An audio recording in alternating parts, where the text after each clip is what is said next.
Well, my editing skills are crap, but can the same thing be said about Batman?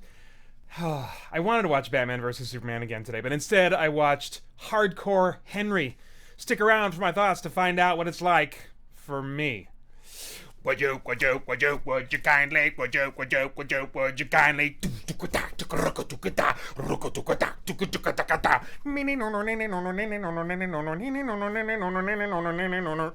Alright.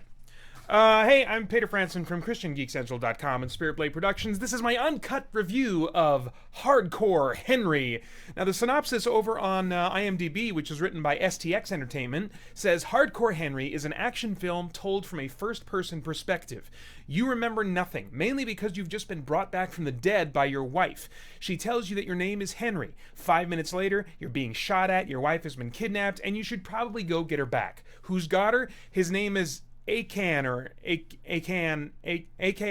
I'm not sure how you say it, and the guy who was saying it in the movie had kind of an accent that was a little bit inconsistent from time to time. Anyway, so this, I'm going to call him Akan. He's a powerful warlord with an army of mercenaries and a plan for world domination. You're also in an unfamiliar city of Moscow, and everyone wants you dead. Everyone except for a mysterious British fellow called Jimmy. He may be on your side, but you aren't sure. If you can survive the insanity and solve the mystery, you might just discover your purpose and the truth behind your identity. Good luck, Henry. You're likely going to need it. It's interesting that they put the synopsis there, presenting it in the first person as though you, the audience member, are the main character. And I wasn't sure, like, if I was totally locked into that feeling for the whole movie, but I mean, much of the movie it was kind of like I was the protagonist. But then other times I was certainly detached from it and was like, you know, what's going on with with Henry, with this character, and what's his story and stuff. But I mean, the same thing I would say is true of many first-person games that I play in, where it's me at times. I'm thinking about it as like I am this character, and other times I'm removed a little bit and thinking about this character as someone separate from me. So I think they capture that first-person shooter or first-person action game experience and turn that into a movie surprisingly well here. So let's talk about the story, the script, the pacing, that kind of thing. This is a sci-fi metahuman action flick through and through. It's almost non-stop action from beginning to end. There's exposition, but it often felt wonderfully incomplete. You know, it left me wondering and trying to get a handle on what was going on, but never quite able to get a handle on things until the end, which was really nice to not just be spoon-fed everything. There's tons of shocking and surprising moments in this movie that I don't even want to describe the nature of because, well, except to say that lots of times there's violence involved. There's very abrupt, shocking violence in this movie. It's very brutally violent almost from beginning to end. It's as I said, it's obviously modeled off of first-person shooter games, especially those with the like shaky cam effects, like BioShock and Far Cry, which are not necessarily aimed at giving you the cleanest camera experience, but are trying to immerse you a little bit in the experience by having the camera be unsteady at times. So it reminded me of games like that, and not stylistically. And, you know, BioShock was a very different kind of dark sci-fi underwater, you know, a whole different thing. But just in terms of the way those games play and the camera moves. There's also things like looting dead bad guys for weapons and security cards in this movie. There's a mini-map and a quest marker in the form of a smartphone that Henry refers to repeatedly throughout the movie that reminded me of like a mini-map, and, you know, like, okay, here's where you need to go next, you know. And there's a bunch of other undefinable first-person shooter feelings that the movie kind of evoked for me that I couldn't pinpoint. It made me want to come home, though, and like fire up a video game. Let's talk about the cast a little bit. Now, Charlton Copley, or is it Copley? I can't remember. I don't think I've ever heard his name said out loud, so I think his first name is pronounced Charlton, but you might know him from What Is the Movie, where he is in a place and he gets kind of turned into an alien a little bit, and there's like these small mech suits, and you know the one I'm talking about. It's that guy, and he's been in other stuff too. Oh, and I think he's in that Powers show that's only on PlayStation or something. I don't know. Anyway, but he plays Jimmy, and he's kind of comedic relief and is your sole ally in this movie, or Henry's sole ally. I won't say more about his performance for risk of spoilers, though, but it is great fun. It was great fun for me too to have him in this movie. Then we've got Danila Kozlovsky, which I've never seen this fellow before. He plays the villain Aiken. He's very creepy. You know, they go for like the classic '80s albino villain type thing. But even aside from that, he's creepy. You know what? He avoids eye contact, which is really unsettling. You know, at first I thought, is this guy blind? And then other times he would make eye contact when he was talking through a camera to somebody. But like when he's like in person with somebody, he's always got his eyes off to the side here, and but yet he's very in control of the situation. But so it's just a little bit unsettling that he avoids eye contact like that. Very creepy. It was for me, I thought it was a captivating supervillain type performance. I mean, he's like supervillain in the truest sense. He's got telekinetic abilities, which the movie never explains. So it's very video gamey in that sense, where it's just like, you just need to accept that the main character, you're a cyborg, and the supervillain has telekinetic abilities. We're not going to explain this crap. It's just what it is. Buckle up. Here we go, you know. Haley Bennett plays your wife. Not a super engaging performance in my opinion, but I thought she did fine. Okay, so let's talk about the stunts and the visuals, which is a big part of what this movie is. I want to watch how they made this movie. Like, I want to rent it on, well, the special features probably won't be on the rental version, but I really would like to see the behind the scenes making of this movie.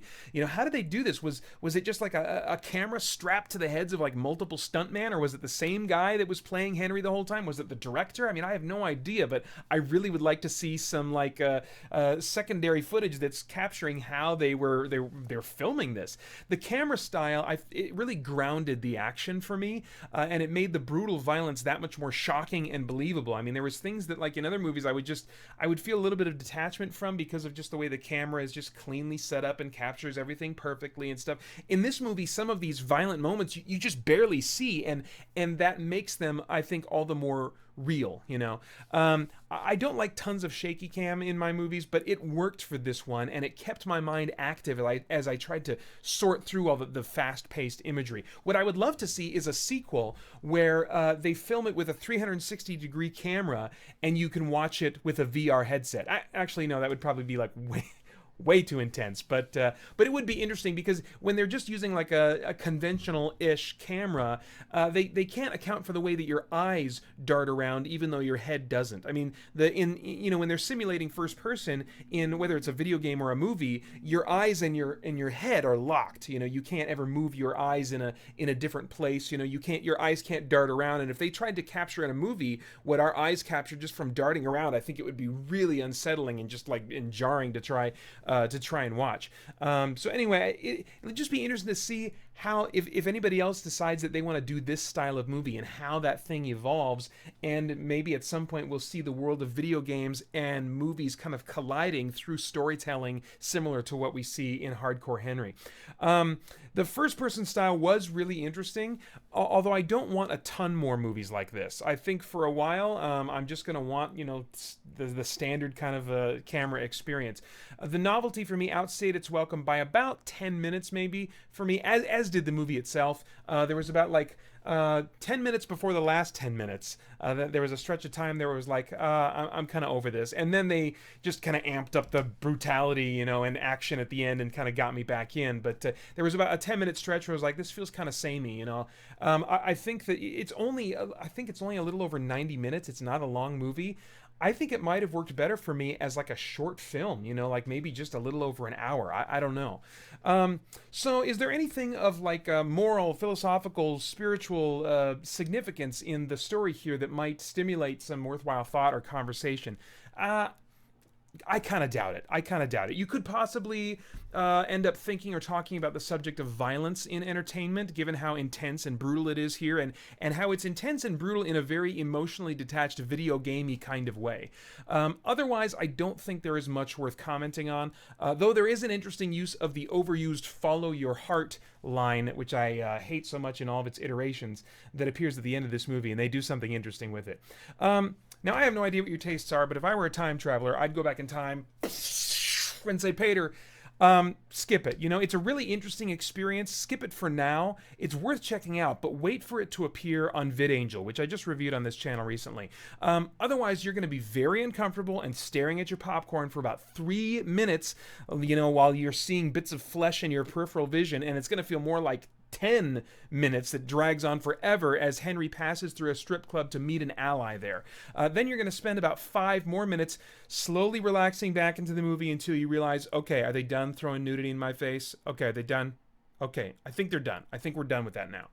VidAngel will solve this problem, and the abrupt edits and even potential missing exposition that you would likely have in that VidAngel experience, I think will probably fit in perfectly with this movie because of it uses lots of quick cuts and it doesn't spell everything out for you in terms of exposition anyway. So VidAngel, my friend, VidAngel for this movie. It's rated R for nonstop bloody, brutal violence and mayhem, language throughout, sexual content / nudity, and drug use.